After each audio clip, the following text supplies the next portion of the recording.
हाँ वहीं से स्टार्ट करेंगे बेटा। चलो बच्चों आज स्टार्ट करते हैं हम परासरण दाब। इसमें हमने पहला काम कर लिया था, परासरण किसे कहते हैं। ये परासरण किसे कहते हैं ये कंप्लीट हो गया था लास्ट लेक्चर में। अब सेकंड नंबर यहाँ से डाल लो तुम लोग हेडिंग अपनी, परासरण दाब। मेन जो हमारा टाइटल है वो ही।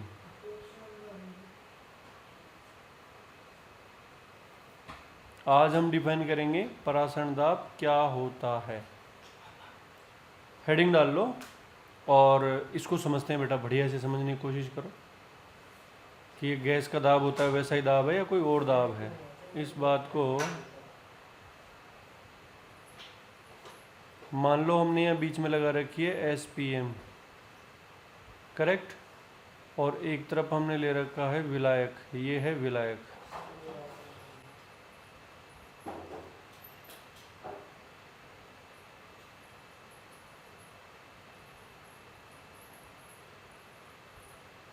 ये है विलायक और इधर मैंने ले रखा है विलियन।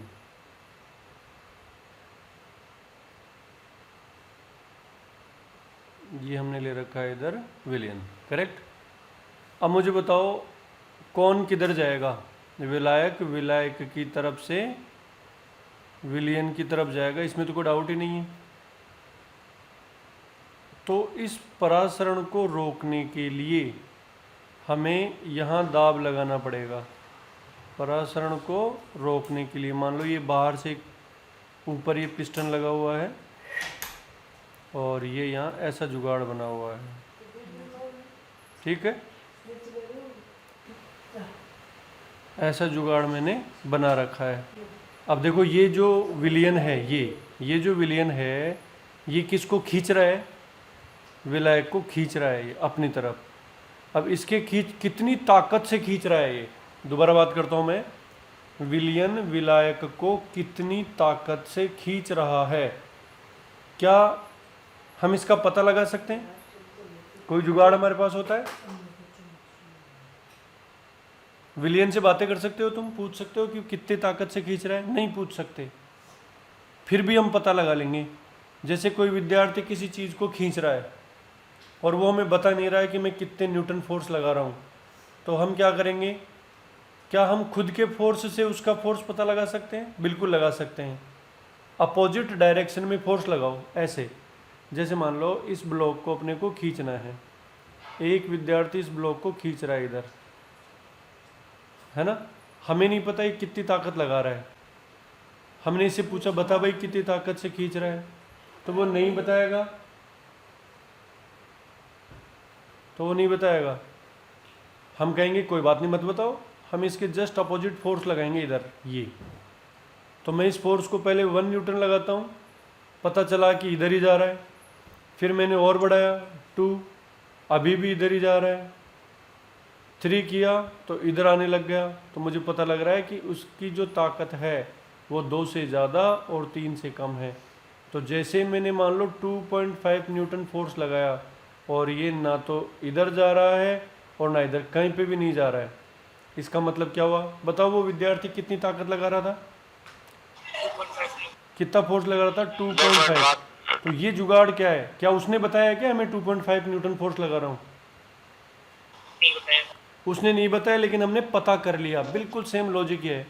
ये विलियन जो है ना, ये हमें नहीं बता रहा है कितनी ताकत से खींच रहा है, लेकिन हम इसके अपोजिट ताकत लगाएंगे ऊपर से, यहाँ इसको दबाएंगे। तो बताओ ऊपर से फोर्स लगाता हूँ मैं P एक्सटर्नल, हकीकत में ये अलग फोर्स है इसकी तरह, इधर वाले की तरह। तो मान लो मैंने P एक्सटर्नल लगाया 1 ATM, अभी पिस्टन ऊपर जा रहा है, तो किसकी ताकत ज़्यादा है, विलियन की या हमारी? विलियन की ताकत ज़्यादा है, सही बात है। मैंने लगाया 2 ATM, अभी भी पिस्टन ऊपर जा रहा है, मैंने लगा दिया 3 ATM, पिस्टन नीचे जाने लग गया। तो बताओ 3 ATM पे किसकी ताकत ज़्यादा है? हमारी। जैसे मैंने इसको 2.5 ATM किया, पिस्टन ना ऊपर जा रहा है ना नीचे जा रहा है। इसका क्या मतलब है कि इसकी खींचने की ताकत कितने ATM थी? 2.5 ATM। तो बेटा विलियन की ताकत का मापन किससे किया जा रहा है? दाब से। इसलिए इसको बोलते हैं परासरण दाब। परासरण को रोकने के लिए लगाया गया बाह्य दाब। क्लियर मामला? तो अब इसकी डेफिनेशन नोट करने वाले हैं अपन। इस मैटर को थोड़ा सा यहाँ से मैं हटा देता हूँ। तो पी एक्सटर्नल, क्या सभी पी एक्सटर्नल परासरण दाब होते हैं? बोलो। नहीं होते। तो पी एक्सटर्नल ही पाई होता है किसी विशिष्ट परिस्थिति में। तो अब परिभाषा निकल के आ जाएगी आराम से। देखो क्या परिभाषा आएगी, नोट करो। वह बाह्य दाब, वह बाह्य दाब जो किसको रोकने के लिए आवश्यक होता है? जो विलयन पर लगाया जाता है परासरण को रोकने के लिए। करेक्ट। वह बाह्य दाब जो परासरण को रोकने के लिए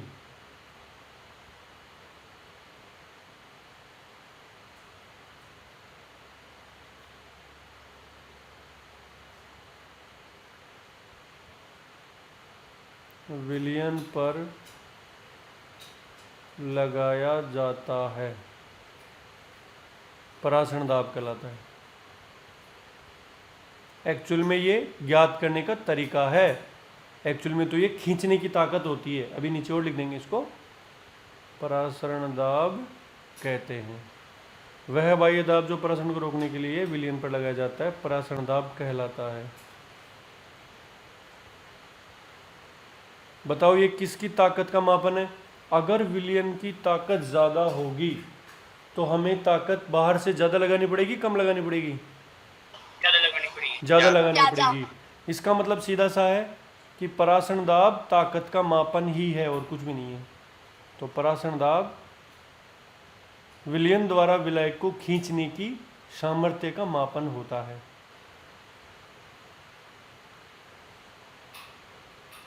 परासरण दाब विलयन द्वारा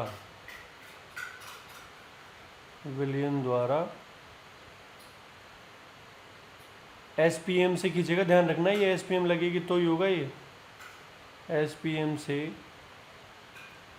विलायक को खींचने की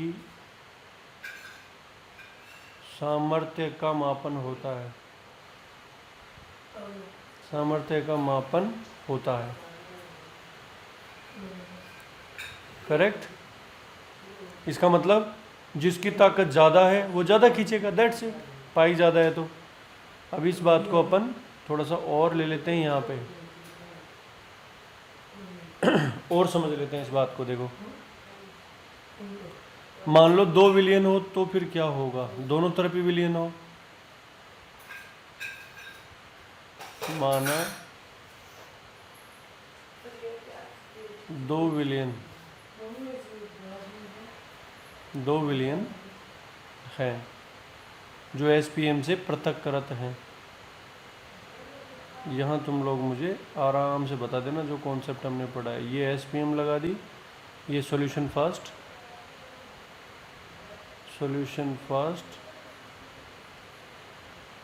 सॉल्यूशन सेकंड। करेक्ट। मान लेते हैं कि भाई C1 is less then C2 है, कंसंट्रेशन ज़्यादा है ये। तो बताओ दाब किधर लगाना पड़ेगा? परासरण को रोकने के लिए दाब किधर लगाना पड़ेगा? ये भी अपने आप में एक सवाल है कि परासरण को रोकने के लिए दाब किधर लगाना पड़े। सेकंड पे, फर्स्ट पे? फर्स्ट पे। तो ये बेटा पागल हो गई क्या? पागल हो गए हो क्या आप लोग? पहले मुझे बताओ विलायक किधर जाएगा? तनु कौन है इन दोनों में? जीवन तत्व है, इसलिए बेटा यही मैंने कहा था ना, तनु और सांद्र से याद रखा करो। कम सांद्रता वाले को तनु बोलते हैं, तो विलायक ज़्यादा है उसमें और ये सांद्र है, तो हमेशा ज़्यादा से कम की तरफ जाता है पानी, तो सेकंड की तरफ जाएगा बेटा। आएगा, समझ में आ गया कि नहीं आया? Yes sir. आ गया आ गया। तो ये अब हमें यहाँ ताकत लगानी पड़ेगी। मान लेते हैं कि सेकंड का परासरण दाब जो है वो π2 है। क्या ये नहीं खींचेगा? क्या थोड़ा बहुत खींच, ये नहीं खींचता क्या फर्स्ट वाला? खींचता है। खींचता तो है, लेकिन उसकी ताकत कम थी क्योंकि, तो इसका परासरण दाब π2 है, इसका परासरण दाब π1 है, लेकिन ज़्यादा कौन है? खींचने की ताकत। जितने ज़्यादा कण होंगे, आपको पता है हमने कौन सी प्रॉपर्टी बोला था इसको? अणुसंख्य गुणधर्म। मतलब जितने ज़्यादा विलेय के कण होंगे उसमें उतने ही अणुसंख्य गुणधर्म उत्पन्न होंगे। अब इसको और एक्सप्लेन कर दूंगा मैं। सांद्रता ज़्यादा है तो π2 ज़्यादा है, तो खींचने की ताकत ज़्यादा किसकी है? सेकंड वाले की है। तो हमें सेकंड वाले पे लगाना पड़ेगा दाब। बताओ यहाँ जो P एक्सटर्नल आएगा वो π1 होगा या π2 होगा या कोई और होगा? π2 is π1। π2 माइनस π1 होगा। क्यों? क्योंकि ये भी तो खींच रहा है। तो मान लो ये 2 न्यूटन की ताकत से खींच रहा है, एक अगर फोर्स का एग्जांपल लें तो फर्स्ट वाला 2 से खींच रहा है, सेकंड वाला 3 से खींच रहा है, तो बाहर से ताकत लगाने की जरूरत कितनी की है? 1 की है बस। तो π2 माइनस π1 ताकत लगानी पड़ेगी। लेकिन यहाँ पे भी π2 माइनस π1 था क्या? ये इधर वाला एग्जाम्पल देखो, ये बिल्कुल था, लेकिन विलायक को खींचने की ताकत कितनी होती है? 0। तो इसके लिए पाई का मान कितना था? 0। इसके लिए जैसे इसको हम अपन π1 बोले और इसको मैं अगर π2 बोलूं तो ये भी π2 माइनस π1 ही था, लेकिन π1 की वैल्यू क्या थी? 0। इसलिए सीधा पाई आ जाता है। ये समझ गए बात को? इसकी ताकत 0 नहीं है, ये खींचेगा। क्लियर? तो बताओ खींचने की ताकत किसकी वजह से आती है? विलेय की वजह से या विलायक की वजह से? नहीं, इसको दोबारा देखो, इस बात को मैं और बढ़िया से एक्सप्लेन करता हूँ। यहाँ नया पेज देखो भाई। मान लो आपके पास इस तरह का जुगाड़ है और इसमें यहाँ लगा रखी है आपने SPM, करेक्ट? अब इस दोनों में विलायक ले लो थोड़ी देर के लिए, इधर भी विलायक और इधर, दोनों तरफ पानी भर दिया हमने, दोनों में लेवल आ गया बराबर। अब बताओ नेट फ्लो किधर होगा? A की तरफ या B की तरफ? 0 होगा नेट। अब हम इसमें थोड़ी सी चीनी मिला देते हैं। क्या मिला दी? चीनी या यूरिया मिला दिया, नमक मिला दिया, यूरिया मिला दिया। यूरिया मिलाते ही बताओ फ्लो किधर हो जाएगा? बोलो क्यों? क्यों हो जाएगा? क्योंकि इसमें विलेय डाल दिया।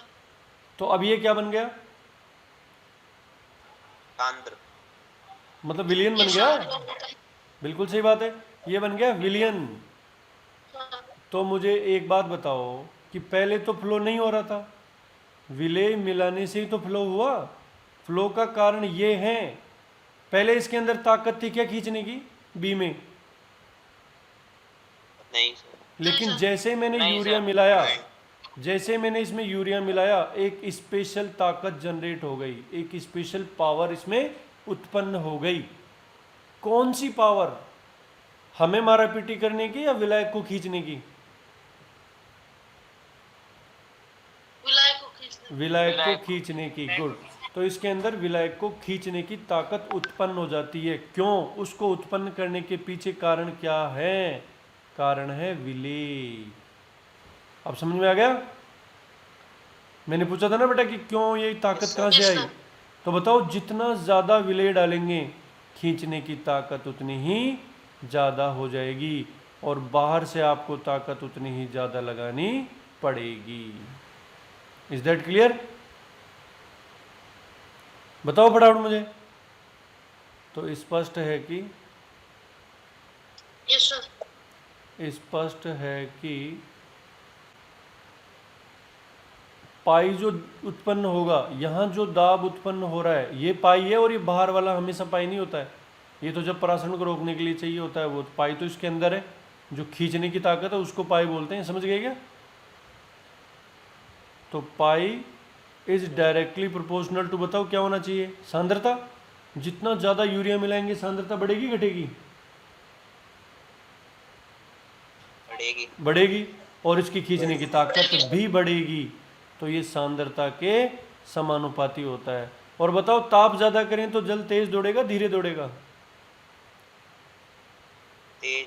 तेज दौड़ेगा। तो तेज दौड़ेगा तो फिर उसे रोकने के लिए ज़्यादा ताकत लगानी पड़ेगी भाई, एनर्जी ज़्यादा हो जाएगी पार्टिकल्स की। तो ये ताप के भी समानुपाती होता है। कौन सा पाती? समानुपाती।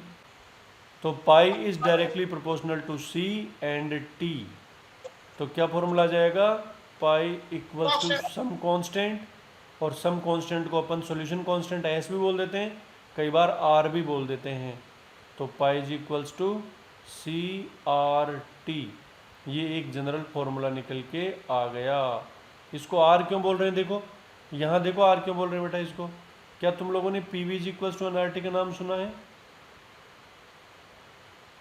Yes sir. ये गैसों के लिए होती है। और P is equals to n by V, R T नहीं होता क्या? और होता है sir. P is equals to क्या हो गया? C R T. तो यहाँ पे इस P को हमने क्या बोल दिया? पाई। बताओ। तो ये P जैसा ही तो दाब है। गैसों में पी सी आर टी होता है, यहाँ पे pi is equals to C R T होता है। तो आई थिंक ये याद रखने के लिए हो गया ये कि P is equals to C R T होता है, पाई इज इक्वल्स टू भी सी आर टी होता है। आर इसमें फिक्स है क्या? आर वही है, फिक्स क्या है? यही आर है, इसीलिए तो मैंने ये बताया तुम्हें यार, और क्या है ये क्यों बताया वरना तो यहाँ नियतांक है और वो भी सार्वत्रिक नियतांक है। पाई क्या है? परासरण दाब। सर ये तो लिक्विड है ना सर, तो सर ये यार कैसे हाँ तो लिक्विड में कांस्टेंट नहीं आ सकता क्या पागल? और कांस्टेंट उसकी वैल्यू के बराबर नहीं हो सकता क्या? अरे एक कांस्टेंट की मान किसी दूसरे कांस्टेंट के बराबर नहीं हो सकती क्या? मान ले इसकी भी वैल्यू आ गई वो 1/12 0.082, तो उसकी नहीं आ जाएगी क्या फिर? है ना? तो ऐसा नहीं है कि वो है, इसको एस भी बोल देते हैं कई बार, सी एस टी सॉल्यूशन के लिए आर को, लेकिन वैल्यू सेम आती है दोनों की। तो परासरण दाब है ये। यूनिट क्या आएगी इसकी? एटीएम। तो सी क्या है? सांद्रता।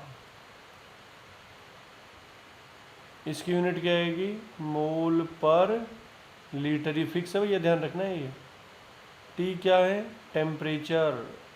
यूनिट क्या लेनी है? केल्विन ही लेते हैं।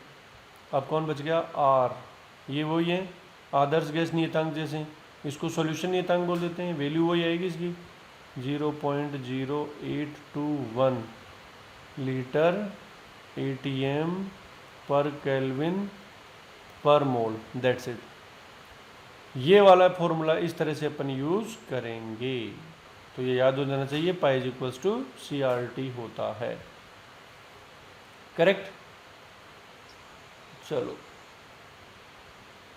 अब यहाँ अलग अलग केस बना लेते हैं। देखो इससे रिलेटेड, पाई से रिलेटेड, कि इसी फोर पिक्चर तो यही रख लो। ये है पी एक्सटर्नल और ये है पाई अंदर। तो केस फर्स्ट, यदि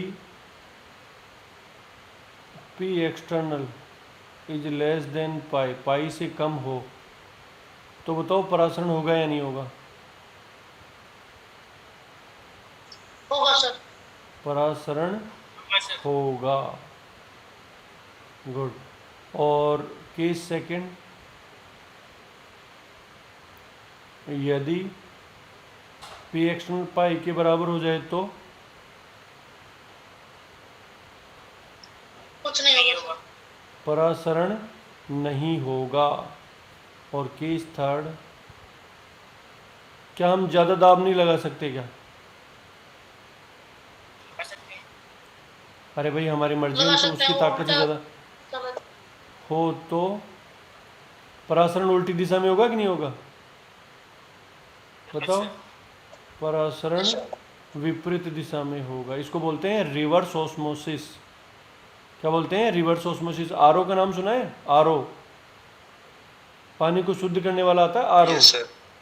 हो तो परासरण विपरीत दिशा में होगा, जिसे व्युत्क्रम परासरण, व्युत्क्रम परासरण, इसकी इंग्लिश है रिवर्स ऑस्मोसिस, आरओ कहते हैं। अब मुझे बताओ एक बार, दोबारा इधर आओ बेटा, इस फोटो पे आओ। बताओ, ये विलियन है, तो ये विलियन है तो ये शुद्ध जल है क्या? विलियन बन गया तब? नहीं है। बताओ। नहीं है। शुद्ध नहीं है ना ये? नहीं। अब इसको शुद्ध करना है तो बाहर से दाब क्या लगाएं? ज़्यादा। और इधर शुद्ध है या अशुद्ध है? इधर। शुद्ध।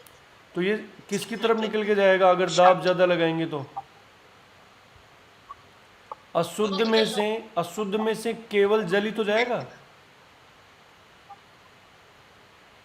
अरे भाई अशुद्ध जल पे दाब लगाएं तो एसपीएम में से निकल के किस में चला जाएगा? वो शुद्ध जल की तरफ चला जाएगा। तो मोटर क्या काम करती है आरओ के अंदर? देखा होगा, पंप होता है एक, आरओ में एक पंप होता है यस सर। और एक फिल्टर होता है और एक मेम्ब्रेन होती है। तो वो क्या करती है मेम्ब्रेन के अंदर? देखिए इस तरह का जुगाड़ होता है उसका, सिंपल सा, कि मान लो ये एक पाइप बना दी हमने और इस पाइप के होल कर रखे हैं, है ना, और इसके चारों तरफ हमने लपेट दिया मेम्ब्रेन, मेम्ब्रेन लगा दी इसके चारों तरफ। अब हम इसको हाई प्रेशर से, इसमें मोटर से इसमें पानी भेजेंगे। कौन सा पानी भेजेंगे? शुद्ध या अशुद्ध? अशुद्ध। अशुद्ध पानी इसमें भेजेंगे और ये चारों तरफ कटोरा बना दिया। तो जैसे ही मोटर इसमें दाब लगाएगी, और ये कौन है? ये एसपीएम। इसमें से कौन बाहर आ सकता है? विलायक। केवल विलायक। तो केवल विलायक बाहर आ जाता है। यहाँ नल लगा दो, हो गया, बन गया आरओ। ये लो, ये टैप बना दी, यहाँ पे पियो पानी आराम से। तो ये जुगाड़ है, कुछ भी नहीं है, सिंपल सा। मोटर होती है, फिर इसमें देखो लवण अवण मिलाने पड़ते हैं, पूरा शुद्ध हो जाता है तो नुकसान करता है, तो इसलिए फिर बाद में और चीज़ों की भी जुगाड़ कर देते हैं इसमें। तो सिंपल सी ये होती है एक फिल्टर की, ये मेम्ब्रेन की प्रोसेसिंग होती है, और कुछ भी नहीं है। तो जिस प्रेशर से हाई प्रेशर लगाते हैं उसके पाई से ज़्यादा प्रेशर लगाती है मोटर। तो कई बार तुमसे पूछता है कि आरओ की क्या शर्त है, तो क्या बोलेंगे? P external must be greater than pi. सही बात बोला। कोई दिक्कत? क्लियर है मामला यहाँ तक? बोलो। नहीं सर। क्लियर है सर। हाँ क्लियर है, मतलब कोई दिक्कत नहीं है। ठीक है ठीक है। अब थोड़ा सा आगे बढ़ते हैं यार।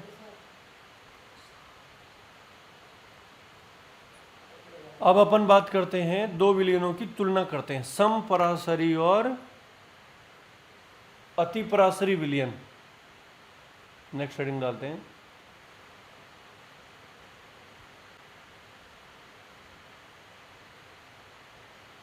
समपरासरी विलयन, नाम से पता चल रहा है यार। समपरासरी का मतलब बताओ क्या होगा? जिनके परासरण दाब क्या हो? समान हो। तो समान ताप पर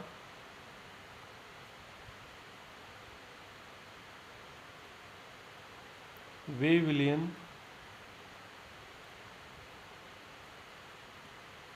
जिनका परासरण दाब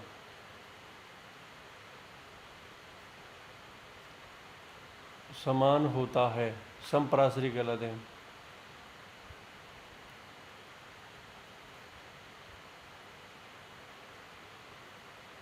मतलब पाई 1 इज इक्वल्स टू पाई 2 हो जाता है। जैसे दो विलियन है अलग अलग, इसका पाई 1 हो गया, दूसरे का हो गया पाई 2। अगर दोनों के दाब बराबर हैं, खींचने की ताकत बराबर है, खींचने की ताकत बराबर है, तो इन्हों समपरासरी कहूँगा मैं। दोनों विलियन ए व बी समपरासरी हैं यदि पाई 1 बराबर पाई 2 हो तो। और यहाँ पे मान लेते हैं कि पाई 1 ज़्यादा हो जाए, माना पाई 1 इज ग्रेटर देन पाई 2 हो, तो बेटा जिसका दाब ज़्यादा होता है उसको बोलते हैं अति। अति का मतलब ज़्यादा होता है, अति परासरी। और जिसका दाब कम होता है उसे बोल देते हैं अल्प परासरी।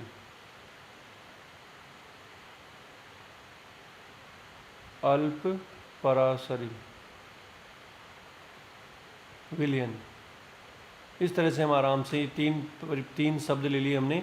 पहला आ गया समपरासरी, दूसरा आ गया अति परासरी, तीसरा आ गया अल्प परासरी, जो बहुत ही सिंपल सा मैटर है। अगर दाब समान है तो समपरासरी कहूँगा, और अगर ज़्यादा है तो अति कहूँगा, कम है तो अल्प कहूँगा।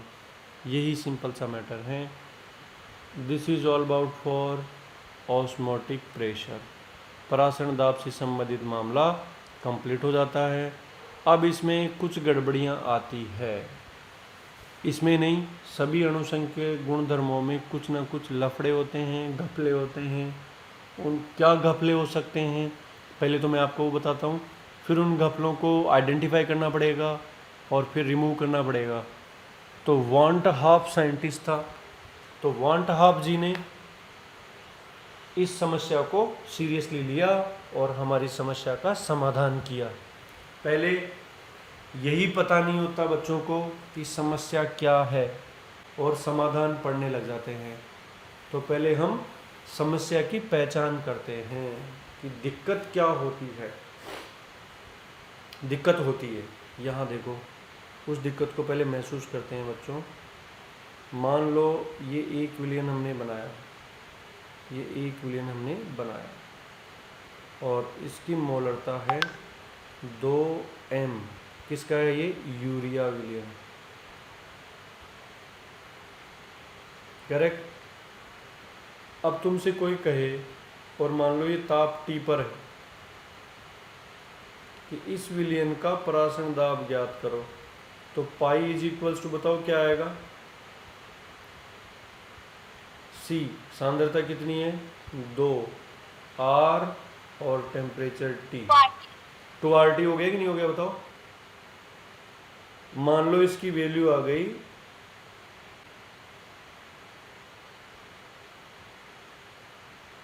50 ATM। मान लो ये वैल्यू कितनी आ गई?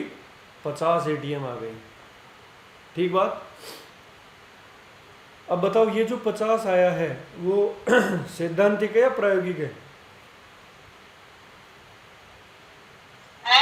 सैद्धांतिक। गुड, अरे वाह, मज़ा आ गया यार। ये सैद्धांतिक है। अब एक्सपेरिमेंट करें, तो ये एक्सपेरिमेंट करते हैं। सेम विलियन ले लिया हमने,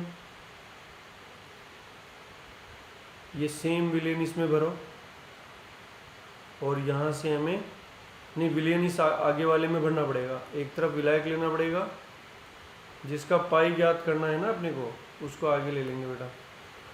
यहाँ भरना पड़ेगा उसको यहाँ भर दिया मान लो हमने, या इधर भर दो, उससे कोई फर्क नहीं पड़ता, फिर अपने को दाब उधर लगाना पड़ेगा बस। तो मान लो हमने इसमें भर दिया इसको, और इधर क्या भरना पड़ेगा बताओ? विलायक हमेशा, तभी तो इधर दाब लगाएंगे अपन, रोकेंगे उसको। तो मैं ये क्या कर रहा हूँ, क्या क्या याद करने की कोशिश कर रहा हूँ मैं इधर, बताओ इस फोटो के अंदर?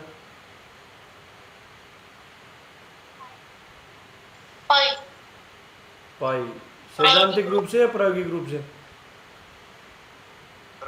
प्रायोगिक रूप से। तो मैं यहाँ दाब लगाता हूँ, मान लो कि ये 45 पे ही रुक गया मामला और परासरण 45 पे ही रुक गया, तो बताओ इसका परासरण दाब कितना आया?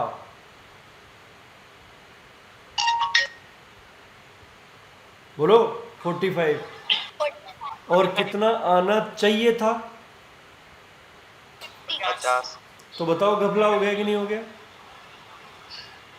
हो गया। अरे जो प्रॉब्लम थी, जो घपला मैं बोल रहा था, वो समझ में आया क्या क्या घपला हो जाता है? तो आप लोग क्या कहोगे? फॉर्मूला ही गलत है। ये 45 गलत है या 50 गलत है? 50 गलत। बेटा 45 गलत नहीं हो सकता, एक्सपेरिमेंटल है।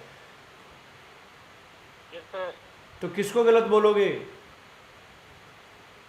50 को 50 को 50 को। तो तुम ये कहोगे कि यार फॉर्मूले को क्यों गलत करें, फॉर्मूले को एडजस्ट कर दें? बताओ गलत है। बताओ, फॉर्मूला गलत है या एडजस्ट Yes, कर sir. दें फॉर्मूले को? एडजस्ट कर ले। अब वो एडजस्ट करने का काम हमारा नहीं है, वो एडजस्ट किसी साइंटिस्ट ने किया है। उसको समस्या हो गई कि यार ये तो बच्चे पागल हो जाएंगे इसे तो एडजस्ट करते करते। हालांकि इस एग्जाम्पल में ये 50 ही आया था, इसमें तो अपन समझने के लिए लेते, तो 50 ही आ गया। अच्छा, क्या 50 नहीं आ सकता क्या? आ सकते हैं। अगर 50 ही आ गया तो 50 ही आ गया तो घपला बराबर कितना हो जाएगा? 0। जीरो। ये प्रायोगिक मान है। तो घपला कभी कभी जीरो आता है और कभी कभी नहीं आता जीरो। तो ये भी पता लगाना जरूरी होता है कब घपले होते हैं और कब नहीं होते। ये भी इम्पोर्टेंट चीज़ है बेटा। तो ये प्रायोगिक वैल्यू है और ये सैद्धांतिक वैल्यू है। अब यही एग्जाम्पल मैं इधर दोबारा दोहराता हूँ NaCl के केस में बेटा, और तुम खुद समझ जाओगे। मोस्टली अगर पिछला लेक्चर ध्यान से पढ़ा है तो मुझे तुम्हें ज़्यादा समझाने में जोर नहीं आएगा और थोड़ा बहुत दिमाग आप लोगों के पास है। मान लो ये 2M सोडियम क्लोराइड है, NaCl है। अब इसके लिए पाई ज्ञात करते हैं, बताओ कितना आएगा? 2RT। मान लो इसकी वैल्यू आ गई 50। अब इसका एक्सपेरिमेंट करेंगे।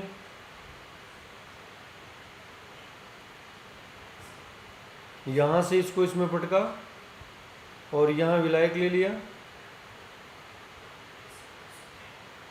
सर आपने तो कहा था कंसंट्रेशन कणों की होती है। बेटा वही घपला हो रहा है।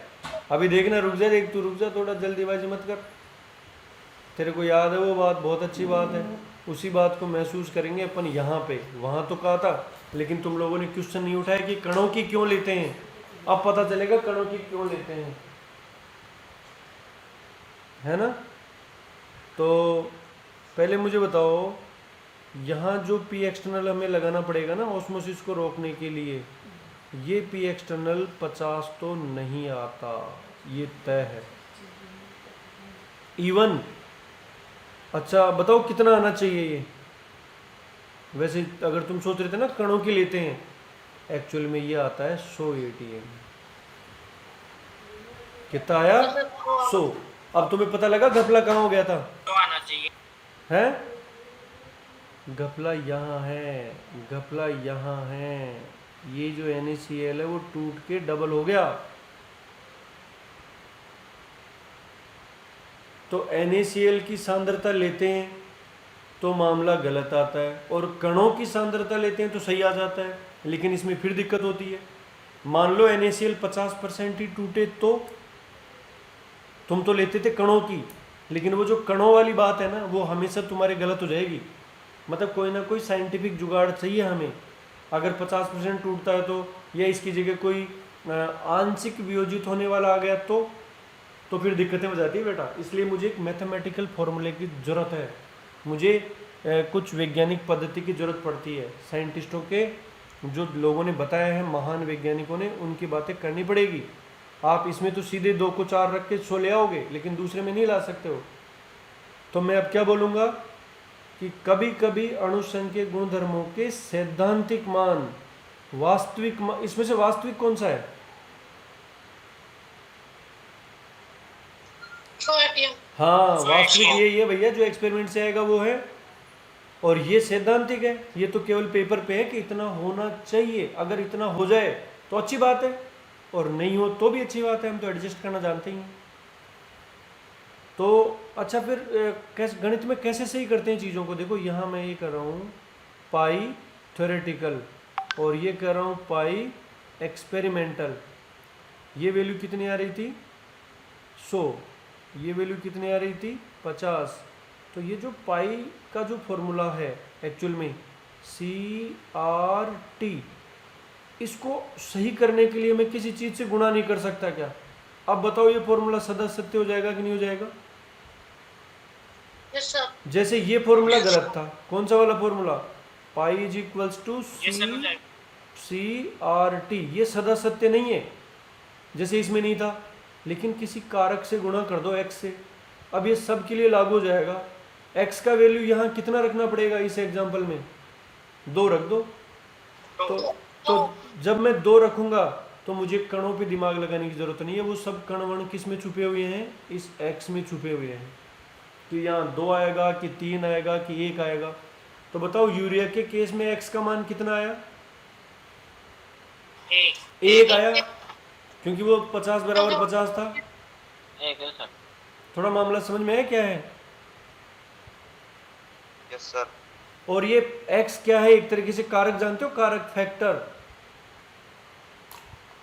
जानते हो? फैक्टर, अरे यार 5x में x का फैक्टर क्या है? 5 कोफिशिएंट, और 5 का x कोफिशिएंट है, तो ये फैक्टर नहीं हो गए क्या? टुकड़े मल्टीप्लाई जो आ रहा है। तो ये जो फॉर्मूले थे ना हमारे, pi is equals to CST, इस फॉर्मूले को सुधार किया गया। और उसमें सुधार किसने कर दिया? वॉन्ट हाफ ने। और वो सुधार क्या सोच के किया गया है कि जो गड़बड़ होती है वो गड़बड़ x में छुप जाएगी। बस इतना सा ही दिमाग लगाने की ज़रूरत है, और ज़्यादा टेंशन लेने की ज़रूरत नहीं है। तो पहले हमने अभी तक ये जो मामला आपके सामने प्रिंटेड है वो है कि गड़बड़ किस तरीके की होती है, और उस गड़बड़ का समाधान क्या है। वो समाधान x है, इस x में छुपा हुआ है। तो वॉन्ट हाफ जी ने, x तो कोई भी वैल्यू हो जाती है, तो वॉन्ट हाफ जी ने इस x को क्या बोला? I बोला। क्या बोला? बोलो। I, इसको बोलते हैं वॉन्ट हाफ फैक्टर I। तो ये सारा मामला तो समझने के लिए था, इसको प्रिंट तो कर लो। और ये जो हमने समझा है, इससे कुछ निचोड़ जानते हैं, एक्सट्रैक्शन निकाल कर आगे वाले पेज पे मूव करते हैं। तो देखो मैं यहाँ 2 शब्द यूज करूंगा बेटा। एक होता है सामान्य अणु संघ के गुणधर्म। कौन से गुणधर्म? सामान्य। और एक होते हैं असामान्य। तो मुझे बताओ, अगर ये NaCl गड़बड़ नहीं करता तो वैल्यू 50 ही आती कि नहीं आती? नहीं टूटता तो ये 50 तो होता है सामान्य, और टूटने के बाद जो ये आया ना 100, ये होता है असामान्य। समझ गए बात को? सर एक बात पूछूं? हाँ इसका मतलब I 1 या 1 से बड़ा ही होगा? बेटा, इस केस में I 1 या 1 से बड़ा होगा, लेकिन मान ले कि 2 कण चिपक जाए। ऐसा भी तो हो सकता है किसी में कण चिपक जाए और कणों की संख्या कम हो जाए, और कणों की संख्या कम हो जाएगी तो उस केस में पाई की वैल्यू कम भी आएगी। ये सोचने की बातें तो आगे डिस्कस करेंगे, ये सब बातें तो आगे करेंगे। पहले जो प्रिंटेड है वो समझ में आ गया सबको?